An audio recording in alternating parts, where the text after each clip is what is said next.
Yes, guys, welcome back to Shootout. Something special is happening at Aston Villa. This video is dedicated to you lot. You've won 9 matches in succession. All 7 of your last wins have been by a single goal, and there is a plethora of reasons behind this that we're going to delve into in today's Shootout episode. Younes, how are you? How was your weekend? Lovely.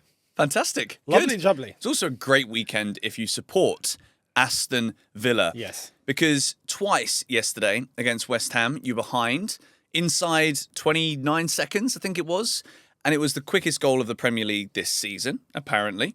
West Ham go 1-0 up. You see the Olympic Stadium. Crazy, isn't it? You can see them in the distance because there's a horrible Olympic track around it. Fans going wild. Aston Villa, the team in form. Well, it didn't matter because Aston Villa had answers for absolutely everything yesterday. And I want to break down some of the main reasons why that is, because I think a lot of people will jump straight to, I've got a good manager, Unai Emery, which is very true. He's going to get his flowers in this video. But the first thing that I notice, Younes, when I look at this Aston Villa team Is resilience. is resilience. It wouldn't be Shootout and it wouldn't be the heritage and history of the channel without throwing that in there, because that is spot on. Well, it actually is true, though. It is spot on. It's not a lie. To have the kind of games that Villa are having at the minute. Remember the 4-3 against Brighton as well? Of course you do if you're a Villa fan. It was fantastic to come out of that away from home with a win. But what I'm seeing here, right, is you've got Morgan Rogers, who has started every game this season. Matty Cash the same. John McGinn.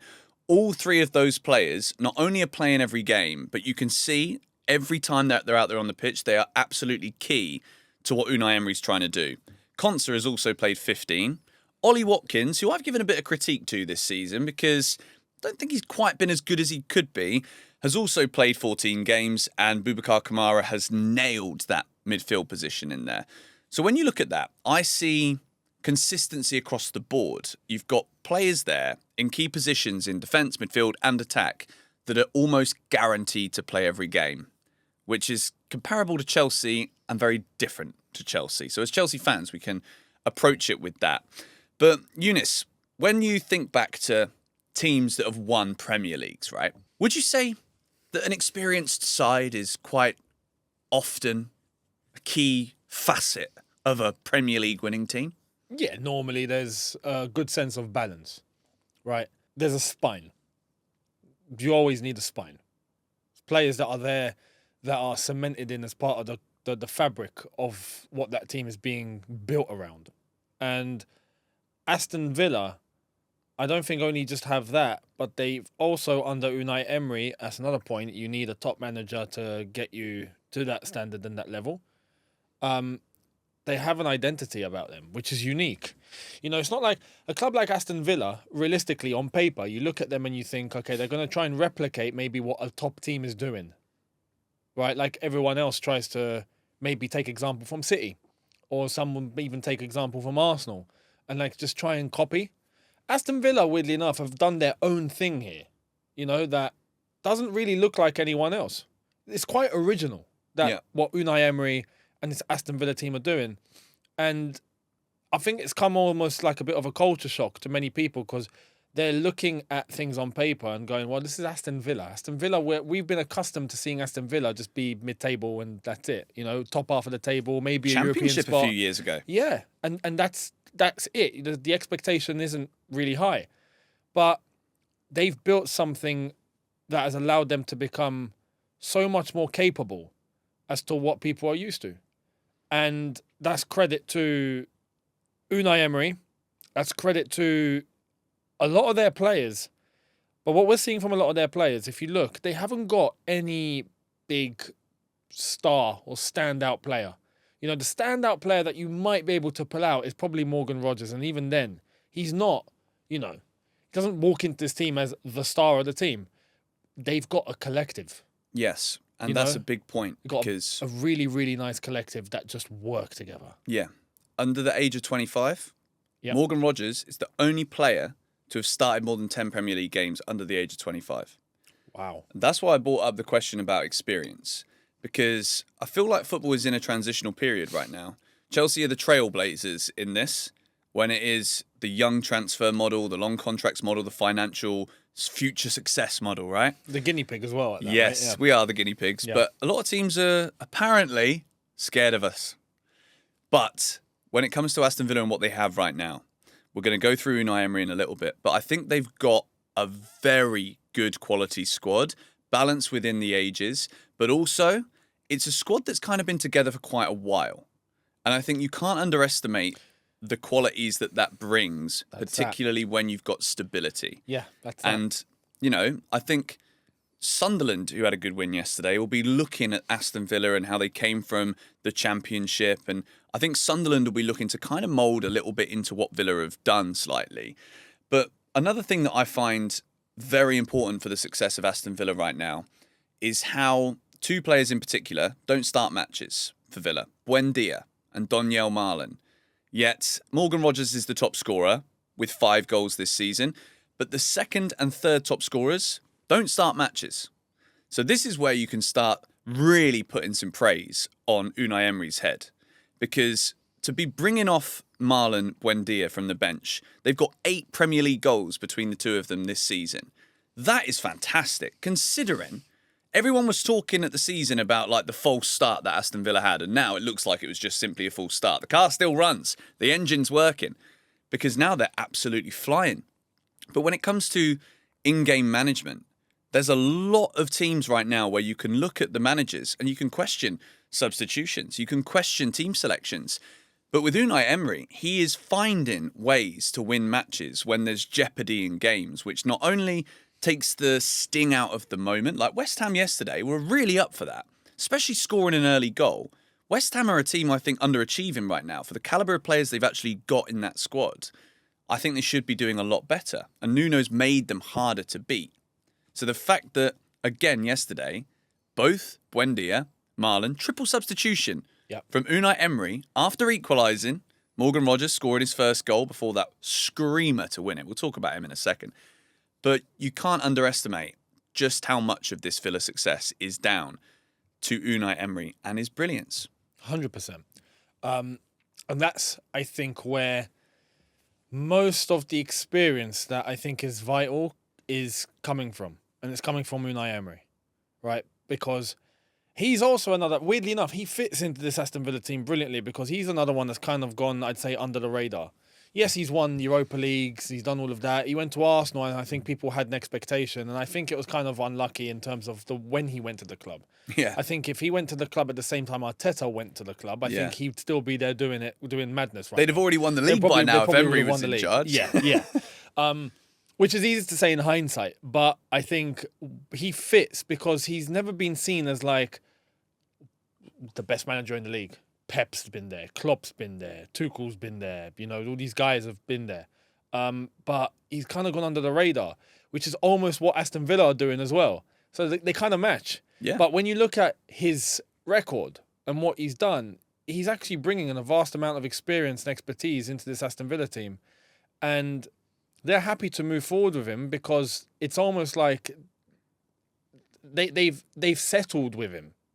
Yeah. They're not going to get rid of Unai Emery and think I'm going to go and get flipping, let's go for Pep. Like, that's not going to happen, right? So they're happy and they're settled, and he's happy and he's settled. And it's kind of it's been a match made in heaven. But the experience comes from there. You point out the age. Nowadays, we're moving away from a time in football where the experience actually equated to the age.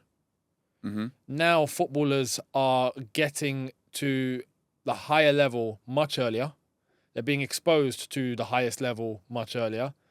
Unlike before. Before, an 18-year-old would be like, okay, now look, you've got a few years before we even think of getting you into the starting 11 properly, yeah? These are your formative years, 20, 21, 22. Take your time. Yeah. Now, Football don't work like that now. You've got footballers at 22, 23 that have already had 5-6 years experience and they're in the starting 11 and they're kicking ball, but they're still young. But that is experience. Do you know what I mean? Yeah. So Aston Villa have a lot of that going on. And Unai Emery has built a collective of players, not individuals, of players that have come together to form a really, really solid team, working cohesively together. And I think that's what's helping them get across the line. That's what's helped them get across the bad start to the season that they've had as well. That needs studying, man. It does. Because honestly, it was almost like a light switch moment for Aston Villa. And I looked at their start to the season, and I watched a lot of Aston Villa at the end of last season, and I was very impressed by them. They were going on a great run, and I genuinely very much believe that they were the closest team to beating PSG last season. They were so good. That game at Villa Park was my favourite match I watched last season in the whole of football, apart from Chelsea games where we were good, right? But like, I loved watching that Villa side because they play with energy. They bring it's almost like Stamford Bridge gets a lot of stick for the atmosphere. We get up for the big games. Villa Park, Aston Villa fans, right? These lot know that there's something worth fighting for right now because the players giving it every game. They're winning every match, Younes. Yeah. Like, it's actually a concern at this point. If you're an Arsenal fan and you're not concerned about Villa after watching Buendia bend it top bins last weekend, you've got a problem on your hands. Man City, you lot have got a problem on your hands. And I have a question for Villa fans. If any of you are watching this video, do you think you will keep Morgan Rogers at Villa Park for the foreseeable future or the long-term future? Because he's 23 years old. He's on 150 grand a week, apparently, which almost rules Chelsea out of the conversation, as much as I love Morgan Rogers at my club. 5 goals, 3 assists, and the form this man is in is sensational. But the winning goal yesterday, mate. Oh, my word. The audacity of this bloke. He's looked up, no pressure from the West Ham defence, and he's just rifled it. Yep. He's one of the best dribblers I've seen in the Premier League in recent memory. I think Morgan Rogers is a fantastic player. And if you're a Villa fan, surely you've got to be looking to keep this guy at your club forever. He's unbelievable. He's class, and he fits into the way that Aston Villa play brilliantly. I mean, they've built around him. Unai Emery's built around him really well. But what I noticed from Unai Emery's Aston Villa, and this is something I relate with so much, right?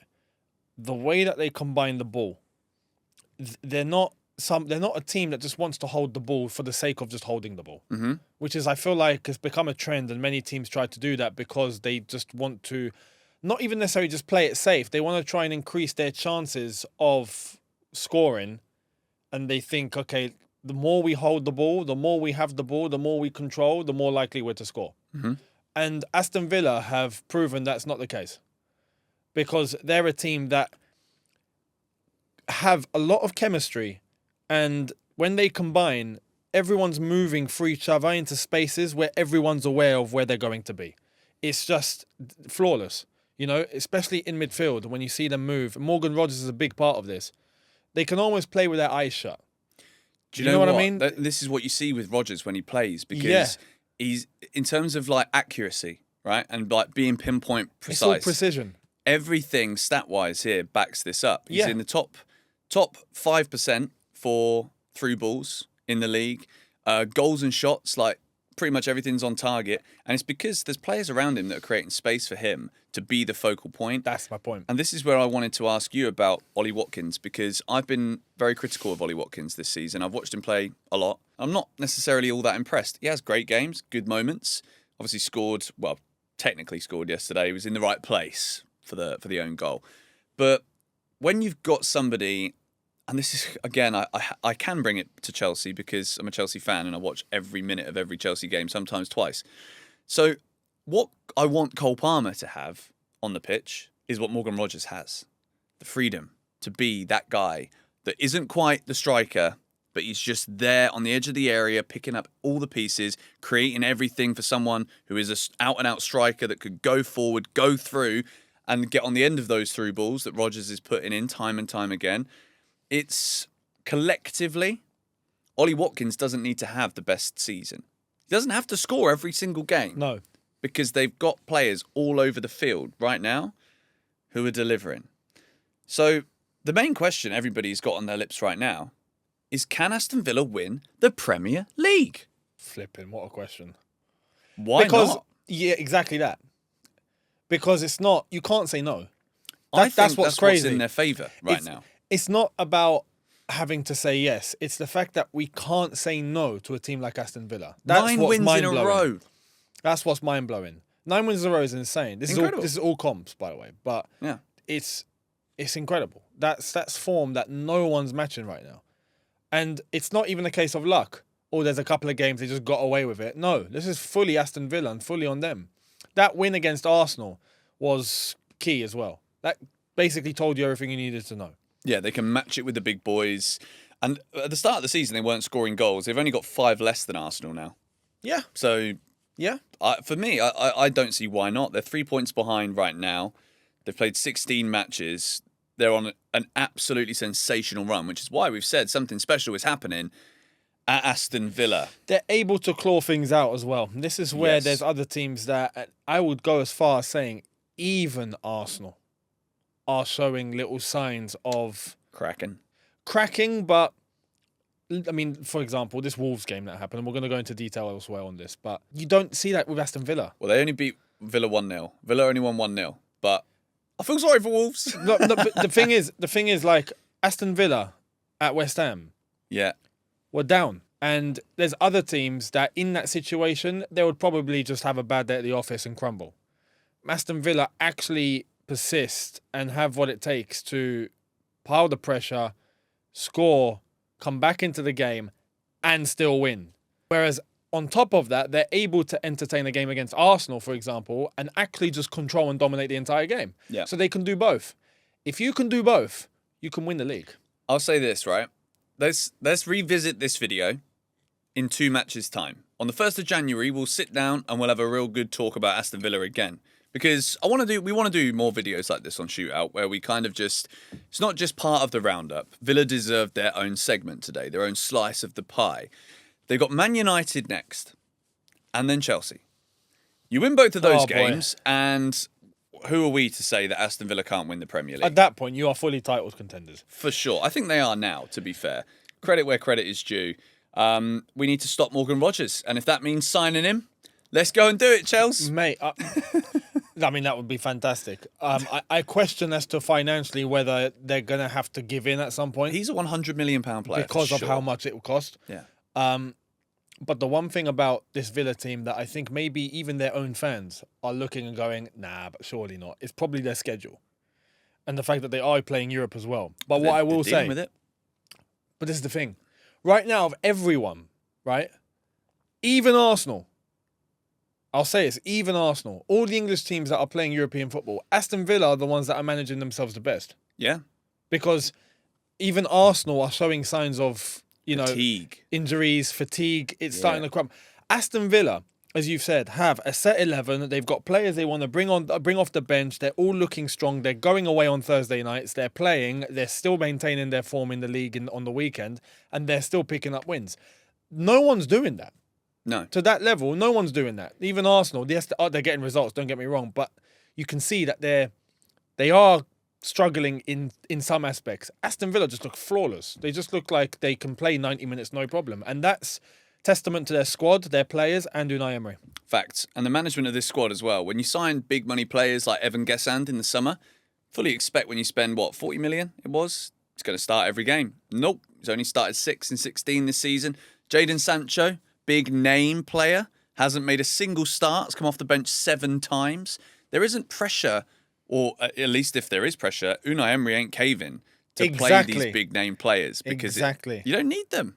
You've got players that are doing it out there. This also, and this is going to be a debate, I think this could be a whole other video. But when I look at Unai Emery, I don't see a head coach. I see a manager. That's the point of the video right there. And that right now in the Premier League is a big rarity, isn't it? It's going away. Big time. He's the only one that I see. I mean, we go to anyone else. Pep being the other guy. The club is Emery right now. This is it. Big time. Yeah. Credit to Aston Villa. You lot deserve all of the praise that you're getting right now, and we wanted to give you the time of day today on Shootout. If you're a Villa fan, let us know. What do you think's going to happen here? Because a Europa League trophy's got to be on the cards, isn't it?